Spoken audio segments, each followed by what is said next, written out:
say to everybody, yep, that we're about to record the seminar. So if you don't want to be seen or whatever, then please take precautions. My name's Alison Oram. I'm going to take 1 minute. I'm one of the conveners. I'm going to take 1 minute to say two things.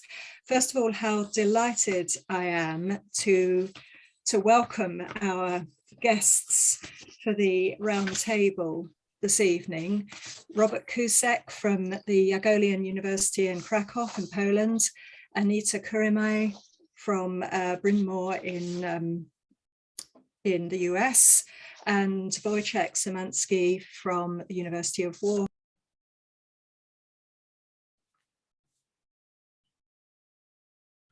You muted.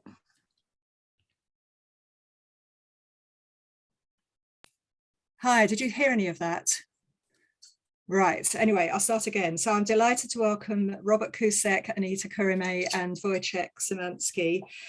Robert will take over in half a minute and introduce everybody more fully, I'm sure.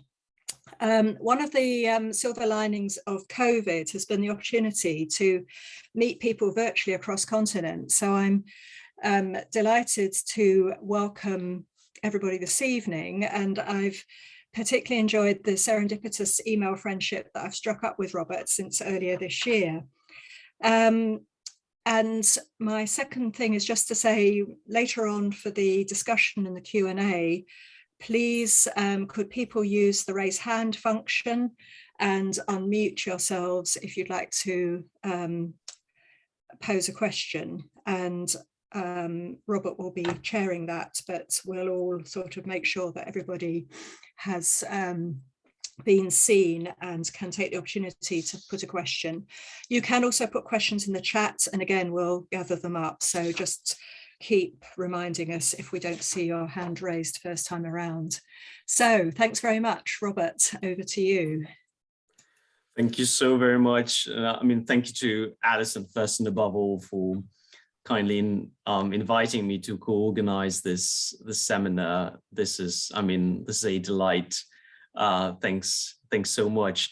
And thank you to Anita Kurimai and Wojciech Szymanski for having agreed to share the results of their research into Central European queer history and heritage with the participants of the History of Sexuality seminar.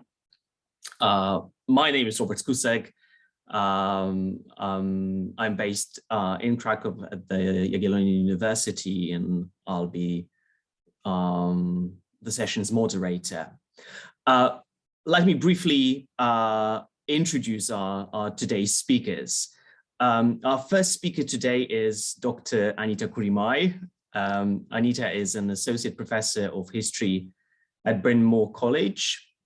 Anita specializes in modern European history with an emphasis on East Central Europe. Her main research interests include the history of sexuality, women's and gender history, the politics of the far right, the history of human rights, and the history of sport. In 2020, she published Queer Budapest with the University of Chicago Press, a study of non-normative sexualities in Budapest from the 1870s to 1961. Indeed, this is the book. And our second speaker today is Dr. Wojciech Szymanski. Wojciech is an assistant professor in the Institute of Art History at the University of Warsaw. He's also an independent curator and art critic. He has published widely on the development of queer art, as well as the history of its collecting and exhibiting, particularly in Central Europe. In 2017, together with Karol Radziszewski, he curated the Heritage exhibition, which was the first Polish show dedicated to queer heritage. His current curatorial project is titled Re-Enchanting the World and has been selected to represent Poland at the 59th International Art Exhibition, La Biennale di Venezia. But before I give floor to, I'm sorry. Okay.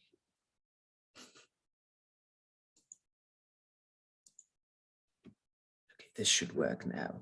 But before I give the floor to our notable guests, I would like to make a very brief introduction about the challenges of investigating the history of queer heritage in Central Europe and the status of queer heritage and queer past in Central Europe.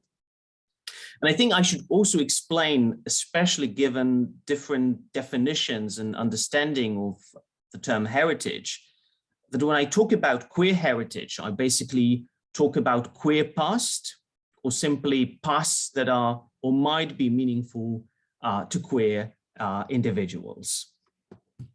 Since I've got only a couple of minutes and my primary role today is that of a moderator, instead of offering a detailed discussion of the history and status of queer heritage in Central Europe, I would like to use just one example, which I believe offers a pertinent and spot-on illustration of Central European queer past. This is the Józef Czapski Pavilion, dedicated to Józef Czapski, an eminent Polish writer, painter, and critic, as well as one of the founding parents of Kultura, a Polish émigré magazine that played a prominent role in Polish cultural and political life throughout the second half of the 20th century. It was basically published from 1947 till 2000, first in Rome and then in Paris. In his will, Czapski died in 1993. He gave his archive, including diaries, personal mementos, and books, as well as some family documents, to the National Museum in Krakow, which in turn decided to build a new museum that would focus on the life and work of Czapski. The building was officially opened in 2016, thus becoming not only the newest branch of the National Museum in Krakow, the biggest national museum in Poland, but also the youngest biographical museum in Poland. Czapski himself was an extraordinary figure, an aristocrat born in Prague and educated in St. Petersburg and Krakow, an officer in the Polish army, a man who escaped the Katyn massacre and returned to Europe via the Persian corridor, a special envoy of the Polish government in exile, tasked with investigating the fate of Poles that remained in the parts of Poland annexed by the Soviets in 1939, a writer whose works were banned in the Polish People's Republic, a successful painter who forged a career in Paris, and a devout Catholic. What is not unusual when you think about Catholics, also a queer man. Despite a number of documented affairs with men, including Sergei Nabokov, brother to Vladimir Nabokov, and most importantly, Ludwig Hering, Czapski's sexuality has remained a taboo, or to put it differently, Czapski's non-heteronormative sexuality has been repeatedly and unrelentingly erased, while he himself has been relocated into the closet. The vast majority of works that have been dedicated to Czapski, from scholarly essays and academic studies to, even information leaflets and brochures distributed at his museum, have eagerly replaced Czapski's often conflicted private life with vibrant political and cultural activism, particularly his opposition to the communist regime. Czapski has successfully entered the pantheon of national mythology, which, however, refused to be saturated with sexual impulsion. The Józef Czapski Pavilion in Krakow has not escaped the process of what we may call homophobic closeting. It has not become an instrument for dismantling nationally owned, essentially homophobic historical discourse about the past.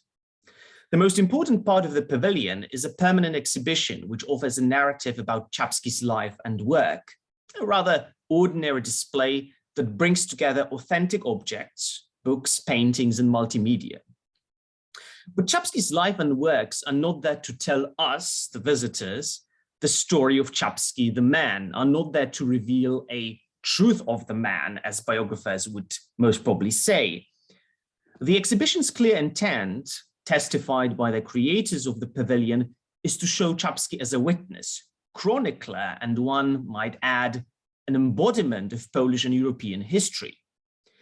Consequently, the biography of the artist becomes reduced to him performing a few roles that are crucial from the point of view of building national mythology, that of an advocate of Polish independence, a witness of traumatic World War II events, a public intellectual, an enemy of totalitarian communist regime, a solitary figure fully dedicated to his art. In short, the national hero par excellence. Not surprisingly, not a singular reference to his sexuality and his affairs with men can be found in the Józef Czapski pavilion. I am tempted to see this absence as a failure of national historiography, failure of national museology, and failure of national biography. This essentially national failure became even more acute when in 2018, Eric Karpeles, an American writer and painter, as well as an admirer of Czapski's art, published his biography of Czapski entitled Almost Nothing. In Poland, or in Polish translation, the book appeared a year later in 2019. The book is not only the first proper biography of Czapski, but also the first work that openly addresses his sexuality.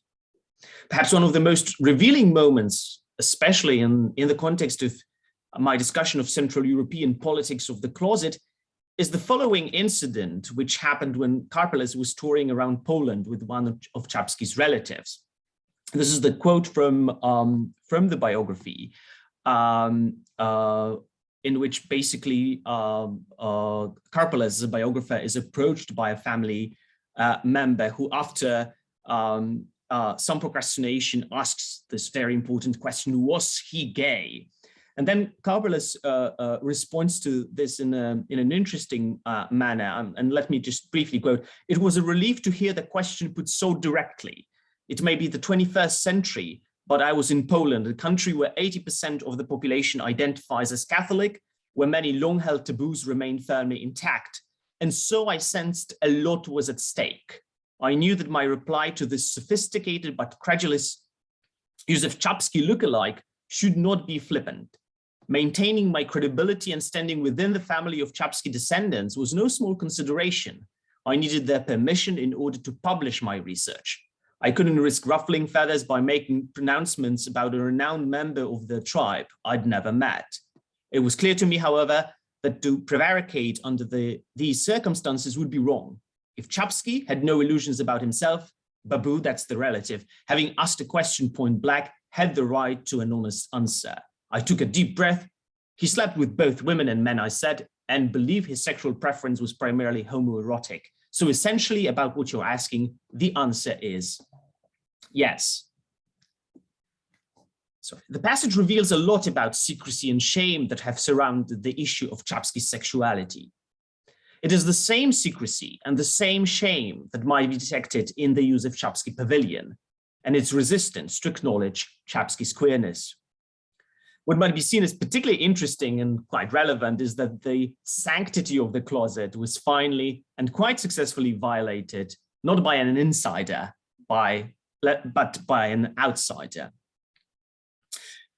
Let me conclude by inquiring about the challenges of researching queer history and heritage in Central Europe in the light of the above-mentioned example of Józef Czapski and his museum. To paraphrase the title of David Halperin's seminal book, let me ask the following question: how does one do the history of queerness in Central Europe? Despite a number of differences that can be identified when discussing individual, national, and cultural traditions that comprise Central Europe and its heritage memory complex, and the differences are particularly visible when you compare East Germany and Czechia with, for example, Poland, Hungary, or for example, Bulgaria, I think that one is entitled to formulate some general remarks about the status and history of queer past and heritage in the region. Firstly, institutional homophobia, which can be identified in the approach undertaken by various institutions and national bodies towards the queer past, from academia to museums and heritage institutions. This is the national and regional politics of the closet, which manifests itself in, for example, censorship, lack of resources and institutional support, dismissal of research findings, etc. For this reason, in present-day Central Europe, a true queer historical impulse is to be found, I'd say, not so much in academic historiography, but primarily in the field of public history, not in national museums, but, for example, in independent art projects. Secondly, internalized homophobia, often paired with the feelings of secrecy and shame. This is particularly visible in the general reluctance to address issues that are directly related to someone's non-heteronormative sexuality. This results in, for example, the destruction of evidence by family members or problems with collecting oral history testimonies. Thirdly, a limited number of archival documents, obviously due to historical events, particularly the extent to which Central European cultural production was annihilated during World War II, archival gaps and omissions, as well as control over archival content. All this prevents one from properly and thoroughly researching potential queer pasts in the entire region, but also requires rethinking the role and the onto-epistemological status of the archive. Next, research into queer past of Central Europe, as well as the production of discourse related to it, is often carried out outside Central Europe, or is done or inspired by outsiders who are not constrained by some of the limitations regional scholarship inevitably faces. Also, Central European research into queer past, once carried out, has a tendency to become an ally of what Halpern defined as a homosexual essentialism. Its aim is to justify some present-day models of gay life instead of acknowledging the very heterogeneity of queer identities, past and present. In this sense, it is often lesbian gay heritage or lesbian gay past rather than queer heritage and queer past. Finally, I would argue that the status of queer heritage in Central Europe may be best summed up by the category of dissonant or difficult heritage, the categories that are usually used to describe, for example, Nazi heritage in parts of Central Europe. Incongruous and discrepant, producing disharmonies and conflicts as a result of contemporary users' engagement with queer legacy that is either embraced or entirely disavowed. So let me repeat this seminar's central question once again. How does one do the history of queerness in Central Europe? I do believe that the best way to answer this question is to finally give the floor to two speakers whose research into Central Europe and Central European queer past has been thoroughly pioneering and who have found a way, or in fact ways, to overcome many of the challenges I've just talked about. And now I'm more than delighted to give the floor to Anita Kurimai. Anita, the floor is yours. Thank you. But I also think, Robert, you summarized all the findings, so we might just go into discussions, huh? So wonderful introductions. And again, thank you for the organizers for the opportunity and all the attendees. I really appreciate it. Some of you are, it's late in the semester or dark December with everything is going on. So again, I really appreciate everyone tuning in. So I thought I would show some images to accompany my talk, which is really briefly, is it working? Oh, yes. Wonderful. Okay, thank you. Sorry so much. Again, so let me just start by saying how important of having these conversations with scholars and artists and people who are just interested about queer heritage in East Central Europe, and that was something that got me interested in researching queer history in Hungary and in what ended up eventually being in Budapest, specifically because I felt like there was no usable history and no usable past for queers in the same way that by the time I started researching in the first decade of the 21st century, there was just a lot of growing existing literature in other places in the world.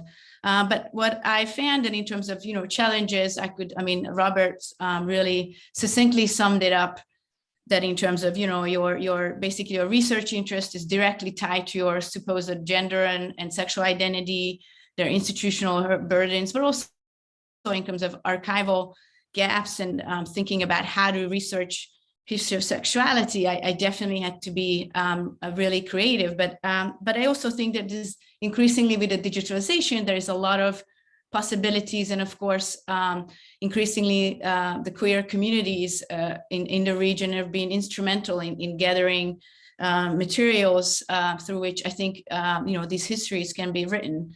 And that was really the result of 10-year research on my part to write this book that is recently come out, and really just give you a context in terms of where I began and how this book I think intervenes in some of the understanding of queer heritage presently, and how it's understood both by the queer communities in East Central Europe, as well as how the far-right governments and parties utilize the silences around sexualities, and particularly non-normative sexualities, was the final outcome of my work. But I began thinking about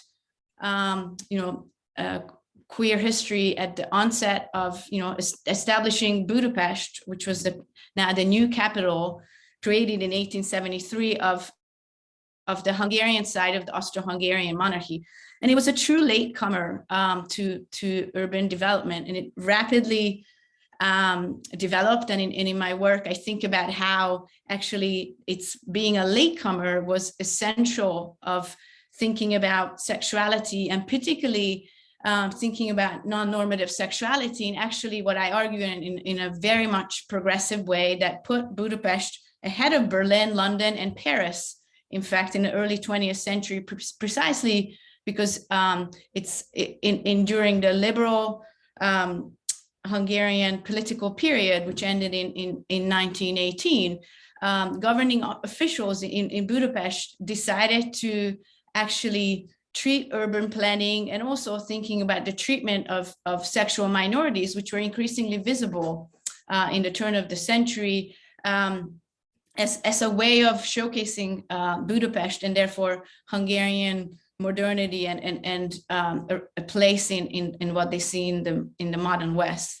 So these are just images. Anita, I'm really sorry because really sorry for butting in, but we can only see half of the slide. I mean, every single time is just half of the slide that you're showing. Could you just exit back? Oh yeah, we can even look at it in. Do you see it this way? It's better. It is better this way. Oh, yeah. That's really no. Yeah.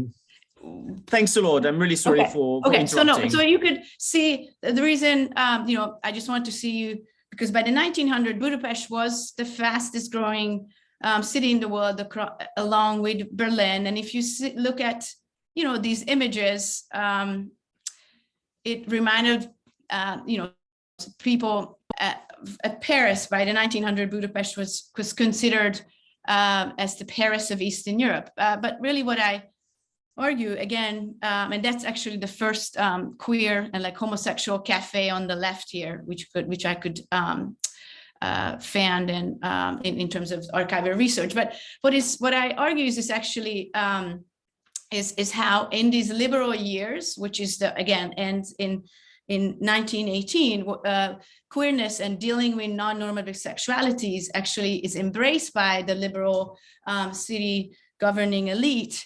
To think about it as also a sign of course, demoralization and the problems of modernity, but also actually the promise of modernity as well. So they really occupy this space where authorities actually can see them as human beings, and also treat them in a way that, unless their acts are actually involved with sex with minors or theft, they could actually be seen as full citizens of Budapest. And what I argue in the rest of the book, that actually despite the illiberal turns that happens, and that basically from 1918 all the way to 1989, there becomes a series of illiberal Hungarian political systems, the kind of tolerance that is actually established in the early 1900s actually remains in place. And it's only with the arrival of the Communist Party and a communist one-party dictatorship after World War II, when you see this strange alliance that breaks down. And why this is crucial, I argue, is basically what I've discovered is really to see that in terms of the archival silence that we see is really the effect of the deliberate silencing of the 40 years of communist dictatorship, along with also the actual, what Robert referred to, archival gaps, thanks to the destruction of World War II and archives, and in addition to the growing homophobia, which I argue, again, actually becomes much more virulent in the communist period, as opposed to earlier times when same-sexual activities and homosexual acts actually were tolerated under certain conditions. And so just to give you a few examples in terms of doing history and queer history in East Central Europe, and how, the kind of reading into silences as well as working with fragmented documents, I wanted to just briefly talk about the Homosexual Registry. The Homosexual Registry came about in the early 20th century, which I discovered was, again, thanks to this wanting to be innovative, urban planners and also city officials thinking about how to actually not necessarily prosecute homosexuality, homosexual acts, which were criminal in most parts of Europe, of course, at the early 20th century, and in Hungary as well. Male homosexual acts were criminal versus female homosexuality. Homosexuals were not. But to actually police non-normative sexualities that were seen as dangerous, which at the time included, again, people that with having sex with underage boys, and also basically sexual acts that included bribery. But I also discovered that this Homosexual Registry, which I have to say existed all the way till 1989, however, its records are disappeared, and it's a big question why the records of the Homosexual Registry is no longer available, which I have some hypotheses about, but maybe we can talk about it in the Q&A. But what I saw that actually in the earlier periods, and really that goes all the way to the communist era, the Homosexual Registry is not there to actually prosecute men who have sex with men, but rather in many instances to actually protect what I call respectful homosexuals who otherwise, apart from their sexual orientation, and actually were respected and useful members of their communities, often middle class and upper class men.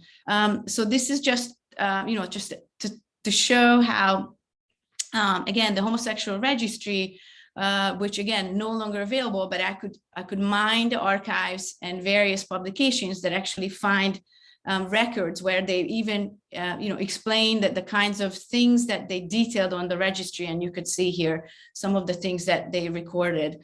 Another important side of my research discovered that in a brief communist Soviet Republic in Hungary, which followed World War I, so after Soviet Russia, Hungary had the second communist revolution, and then Soviet Republic, which was very brief. But under this period, actually, I discovered that thanks to the long established relationship between Hungarian psychoanalyst and the Viennese psychoanalyst, actually it was during this brief communist period where psychoanalysis was the first time institutionalized and gained official recognition in the world. So rather than in Vienna, London, or Berlin, it was actually in Budapest where psychoanalysis gets institutional support.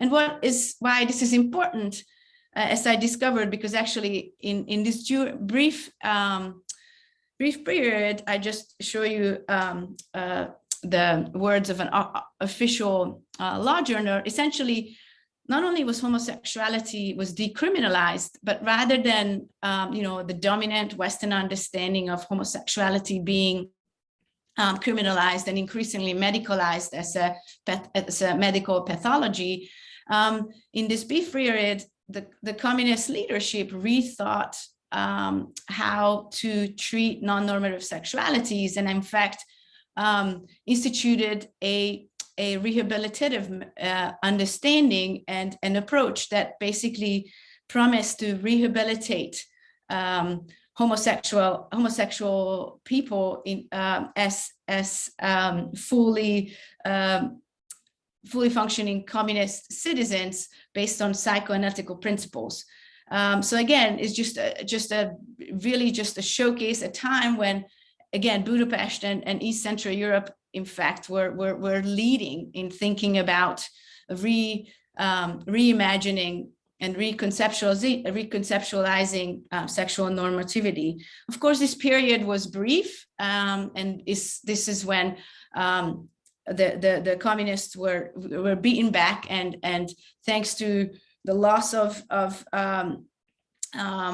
Hungary as part of the Central Powers in World War I, Hungary loses 2/3 of its territories, and this is the time when we see the coming of a very conservative Horthy era interwar regime, which is of course based on Christian nationalism, and this is something that we see the current Orbán government, of course, putting onto the pedestal and essentially capturing as Hungary's greatest era, particularly in terms of gender and sexual norms, right? So again, in terms of my book, I go into analyzing that while, yes, there was these gender and sexual norms that in public were propagated, important, the idea of strong masculinity and women going back to the home and supporting the husband, and in terms of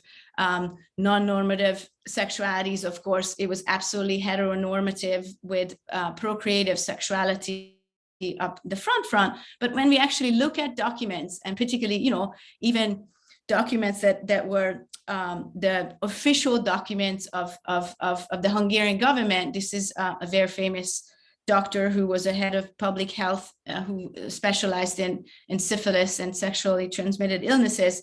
In the middle of 1930s, remind you when already we have Hitler in power, and really the Nazis coming down on homosexuality in Budapest, albeit during a conservative regime, you have an understanding that that frames, and I argue it's actually a long-standing continuation of the liberal era that understands certain non-normative sexualities as a part of essentially human behavior, but also as a consequence of World War I and also of modernity. And so what I've discovered that even during the conservative interwar era, you have a tolerance towards certain behaviors of queerness, which is crucial in light of the subsequent silencing that continues to up till today.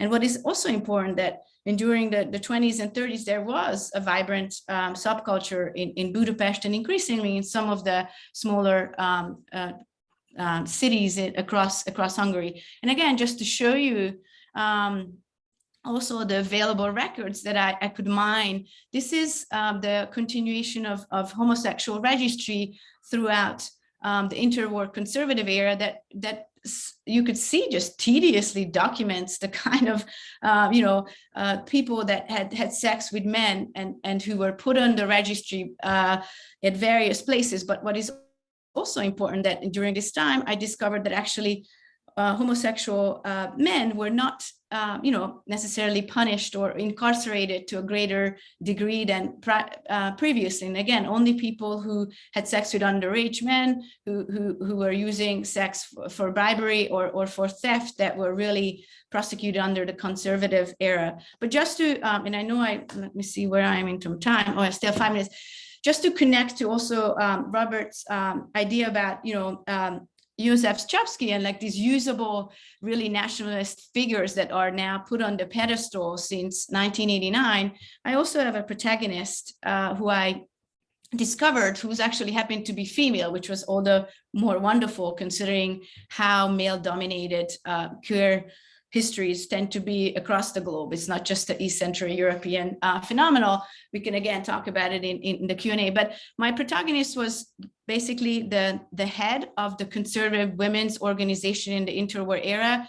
Here she welcomes the interwar era leader, Miklos Horthy on the right, and she becomes a prominent, a writer, editor, and again, a national figure in the interwar era. And this is all the more interesting because the interwar era's largest sexual scandal actually involves her and her female lover, whose husband is one of the most well-known aristocratic figure in interwar Hungary, who ends up suing the two women and ends up suing for divorce on the basis of lesbianism. And that was the only way, in some ways, lesbianism or sex between women could enter the archive, because again, female homosexual acts were not criminalized in Hungary until actually the communist period. But what is interesting that, I detail this long case which was actually national scandal. All the papers talked about it. And my purpose is just here to say that this case was absolutely written out of history by even the conservative government itself, who basically in prioritizing domesticity and also framing the relationship of these two women, despite the evidence of hundreds of witnesses, court documents, medical observers who attested to the fact that these two women had a basically same-sex sexual relationship. Ultimately, the court basically frames their relationship as a female, non-sexual female friendship.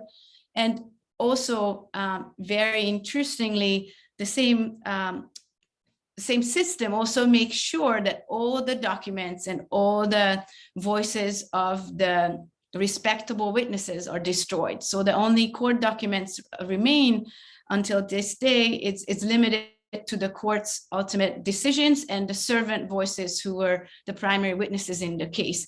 But what is very interesting that this also allows, along with the communist era, which again, Hungary is the only place in the CE which still hasn't opened its secret Soviet archives under the communist regime, makes it possible that the same figure, Cecile Tormay, can reemerge after 1989 and re-embraced by not initially the far right, but now increasingly, the Hungarian conservatives as the greatest Hungarian woman ever lived. And conveniently similar to Czapski's, her sexuality is written out of history by basically the figures of authority. And interestingly, however, her problematic politics also makes it harder for the LGBTQ communities in Hungary to re-embrace her, right, as a usable figure.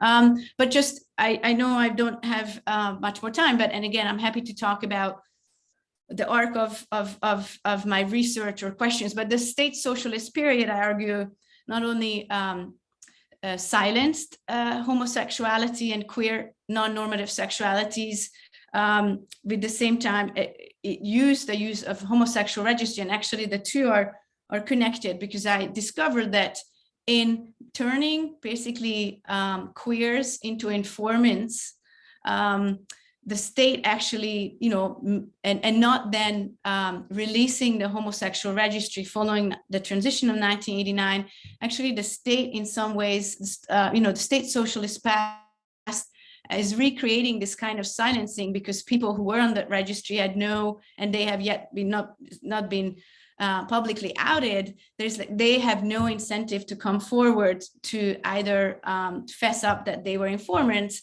and nor do they want to talk about their own sexual orientation. And then finally, is again, that's my timer of 20 minutes. It's just to think about how actually Hungary, along with Czechoslovakia, was decriminalized same-sexual acts in 1961. So way before it happened in most of the Western context, but it did so along the conditions of strictly medical pathologization of homosexuality, which is meant that they basically argued that because it was an unreversible illness, medical illness, that allowed, the state socialist era to have a situation where actually really played into increased homophobia along the medical pathological reasons. And I don't have much more time, but we could talk about how the current Orban regime in many ways recreates this idea of the conservative era by basically allowing, really leading figures. This is one of the founding members of Fidesz here in the picture, who a year ago was caught basically fleeing an orgy in Brussels. He was sitting in the European Parliament as a Fidesz member, a homosexual orgy on the roof, and then on the gutter he was trying to flee. And it's only when all the Western media paid attention to what was, so great about the hypocrisy of Fidesz, who's all about, can talk about anti-gender, anti-queer policies, yet the Fidesz, just like the interwar era, has actually allowed its members to practice queer sexuality and live queer life as long as it didn't turn into an Opal scandal, which in the case of this Sire man, it actually did. And so what ended up happening is essentially overnight, the person who was on the right was written out of all mainstream media, which is of course all owned by Fidesz oligarchs. And just lastly, again, just to go back to the Chomsky's case, similarly, what I see is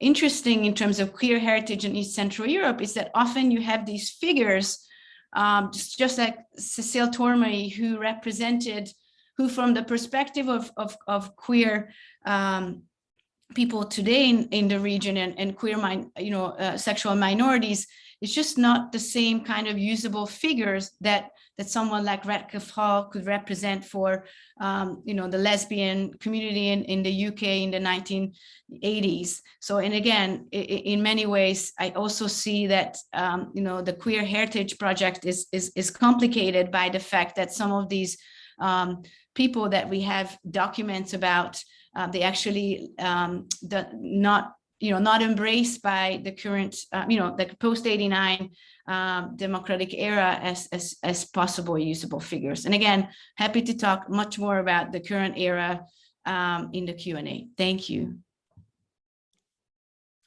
Thank you so much.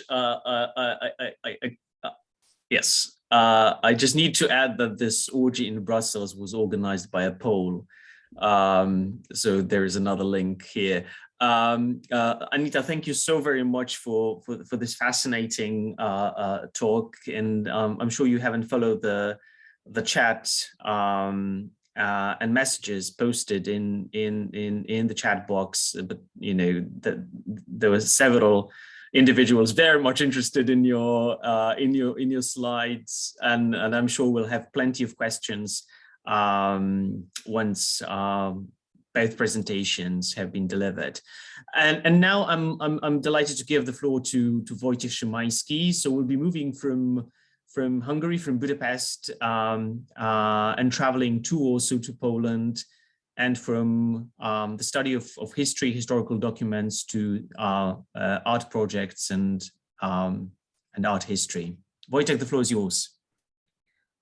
Thank you, and good evening. First of all, thank you for having me here. I would like to talk about Karol Radziszewski today, and how queer heritage or queer past is produced by contemporary Polish artists, not by Polish academia, by Polish contemporary art, which I find very interesting, and I'm trying to ahead. Yes. Yeah, sorry.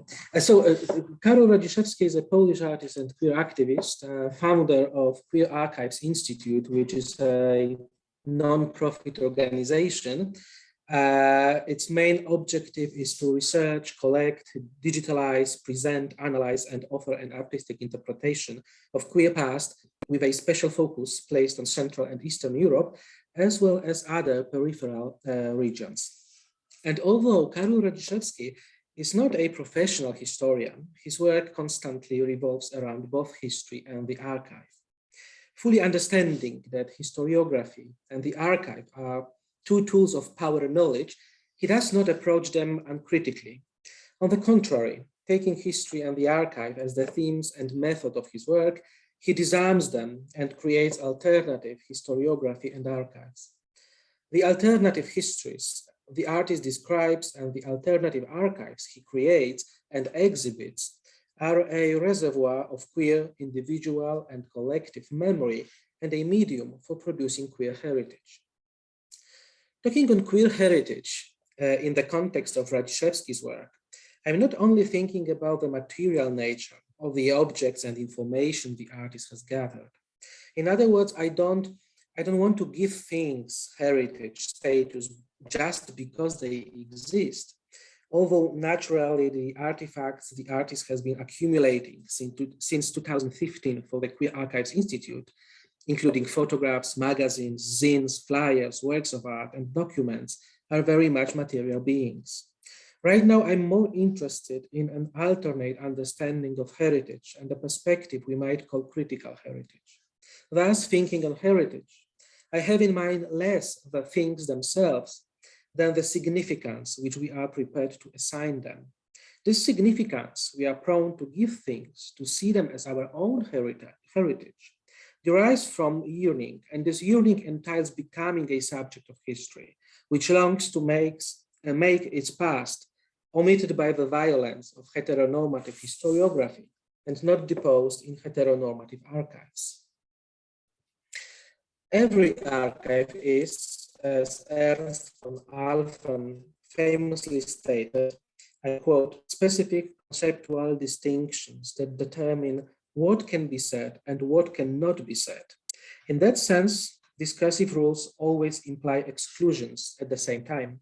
Those exclusions concern memoirs, documents, and practices of knowledge production that are overlooked, not taken seriously, considered unimportant, or as without value. Exclusions from the archive are inherent to any archival organization, end of quote. That is precisely what has been excluded from heteronormative archives and bypassed by the violence of historiographers that the artist has made the focus of his interest. What has been omitted, what could not be seen as according to hegemonic archival historiographic practices, it held nothing worth remembering, emerges from discursive non-existence. Describing artistic attempts to develop archives in contemporary art at the turn of the 20th and 21st centuries, Van Alphen discusses Santu Mofokeng's The Black Photo Album from 2011, among others, which aims to restore the images and history of Black models excluded from the South African colonial and visual archive over the 100 years ago, and the work of Akram Zaatari and the Arab Image Foundation he helped establish. Among such archival artistic practices geared toward restoring the history and visual memory of minority, of heretofore excluded communities, the two Zaatari projects Van Alphen mentions strike me as both thematically and methodologically related to Radziszewski's way of thinking. I have in mind a documentary film, Her plus Him, Van Leo, from 2001, and a book, Hashem El-Madani, Studio Practices, from 2004, whose topic was in part the queer, erotic, and identity side of photo studios. One run by Van Leo in Cairo and another in Beirut, belonging to Hashem El-Madani. In the period following World War II, both sides were spaces of liberation and queer experimentation where clients could dress up and pose to have their portraits taken as representations of identities produced in this masquerade. It is this aspect, teased out and stressed by Zaatari in his project, that connects them to the amateur color photographs in Karol Radziszewski's Queer Archives Institute archive, taken by Ryszard Kisiel, who in the People's Republic era organized cross-dressing parties with his homosexual or non-binary friends, interrogating and transgressing gender and sexual roles. Kisiel photographs, which were a visual documentation of these events before the deposit in the Queer Archives Institute, were neither widely known nor accessible. As part of the photographer's private home archive, they were not displayed as works of art as they might have been, as pictures documenting performances, nor in isolation as visual historical documents or of life of pre-gay queer communities in pre-1989 communist Poland, which they originally were. We might say that being outside of the Queer Archives Institute, like the materials gathered and described by Mofokeng and Zaatari, they situated themselves outside of the archive and the very possibility of the archaeology of knowledge, as probably Michel Foucault would have phrased it.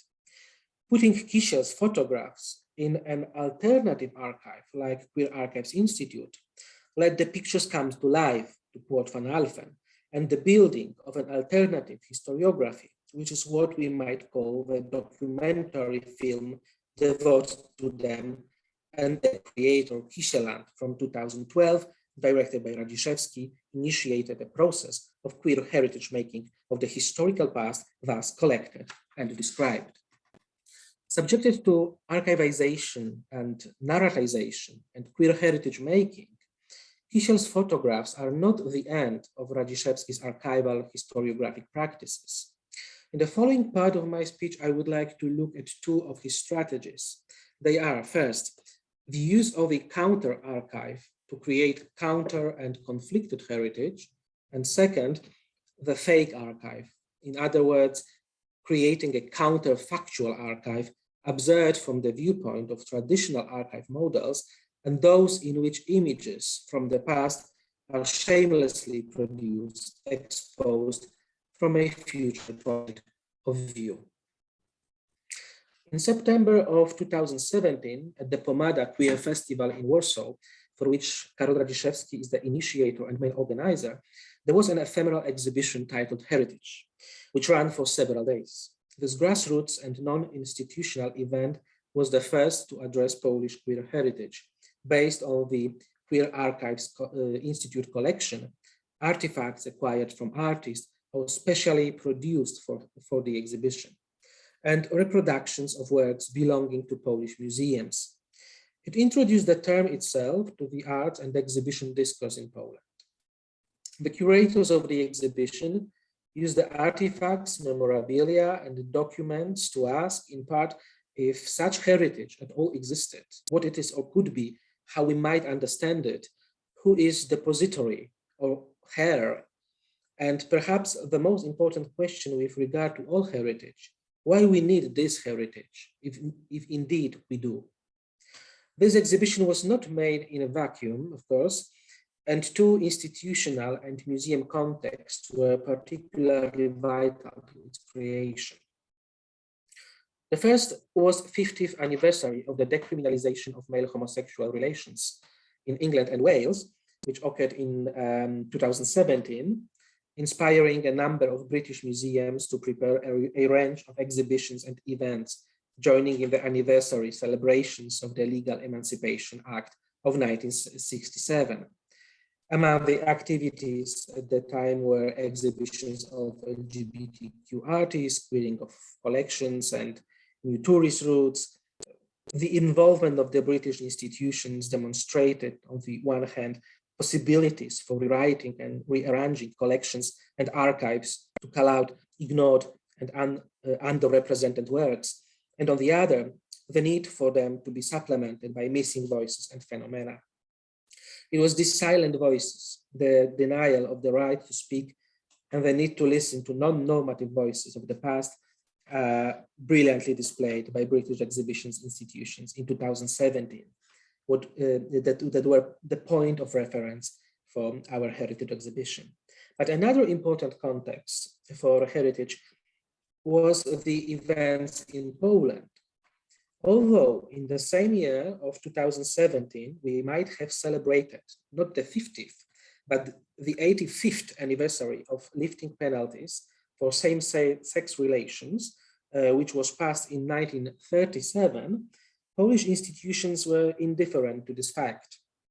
Instead, 2017 was declared the year of a genderless and desexed avant-garde, and one of Poland's most important institutions, the National Museum in Krakow, opened the monumental nationalist solely based on the traditional understanding of heritage as a national legacy, myth-making blockbuster #heritage, conservatively defining both Polishness and heritage. Between the antipodes of the British and Polish museum and curatorial practices, there was an exhibition that, while consciously using the title of the conservative nationalist exhibition, aimed to tell stories of and depict a Polish non-heteronormative heritage.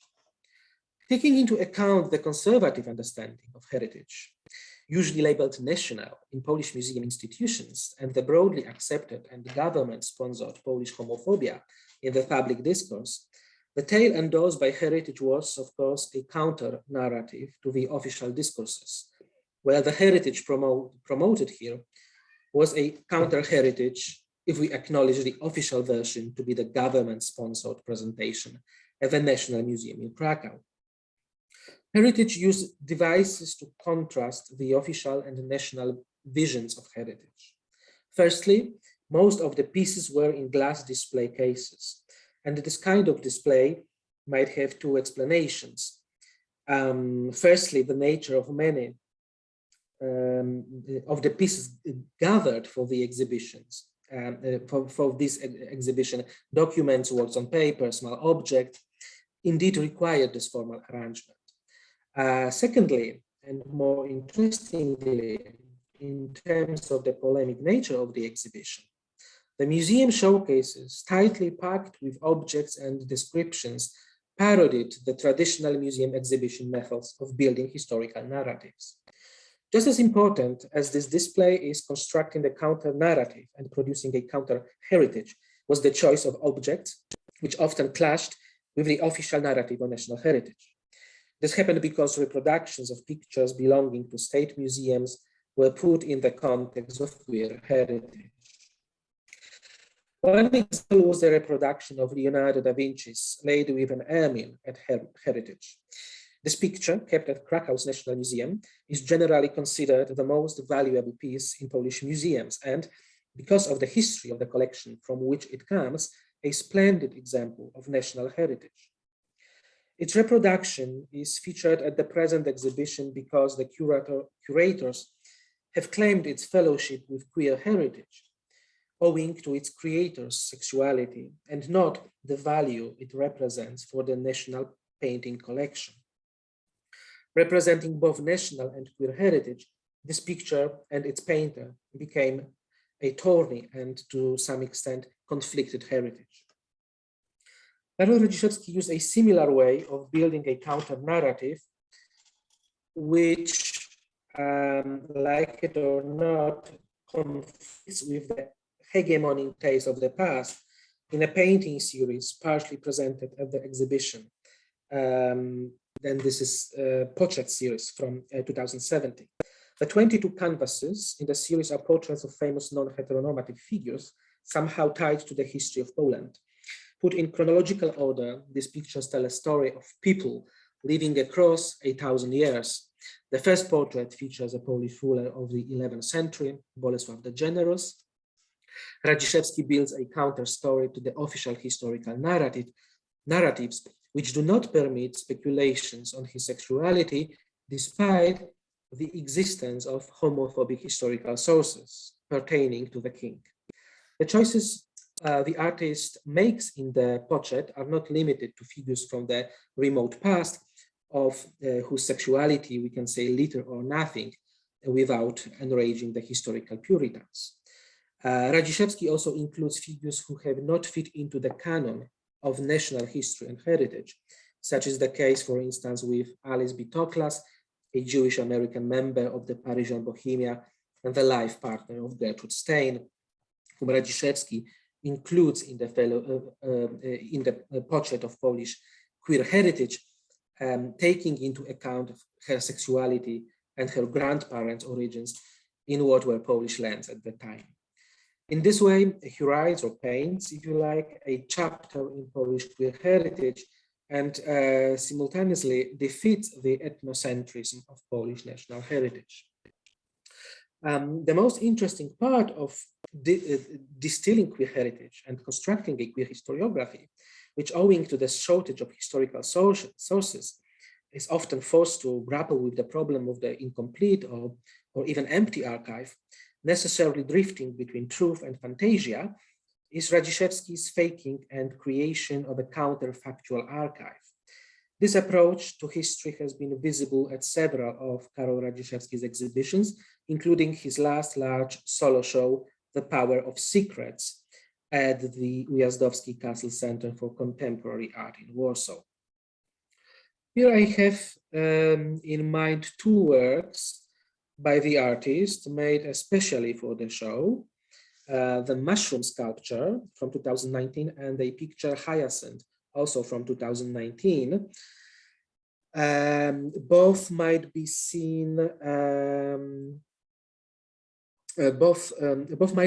as tailor-made for the queer archive, as a meta-commentaries on the archive all at once.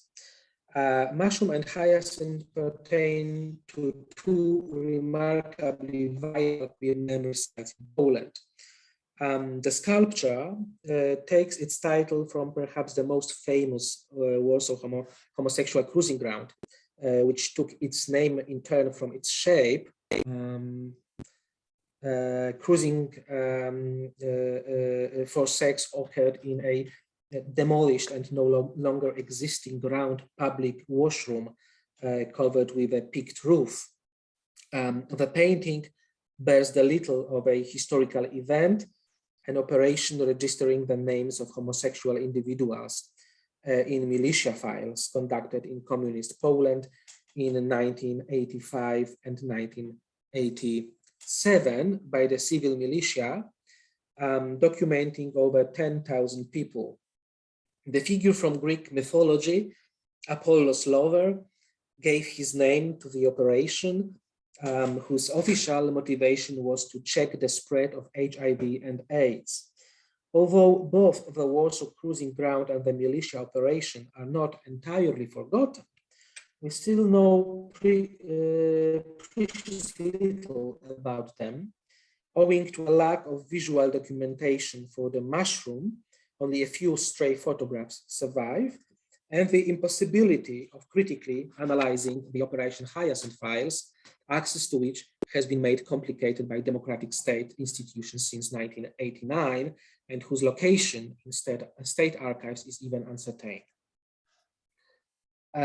Given these archival shortcomings, the impossibility of going to the source, and even conscious problematization of access to archives, the artist decided to independently produce pieces of a quasi-archival nature.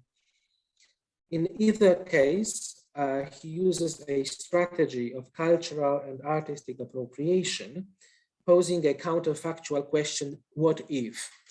So Radziszewski asked, how might it have looked if, at the time of Operation Hyacinth, in the mid-1980s, a painting was made to commemorate and comment on it? What if there had been visual attempts to portray the event? He answers with a picture painted as though it was made by A.R. Penck, an exponent of the famous German neo-figuration movement. West, from 1980, is the Penck picture appropriated here.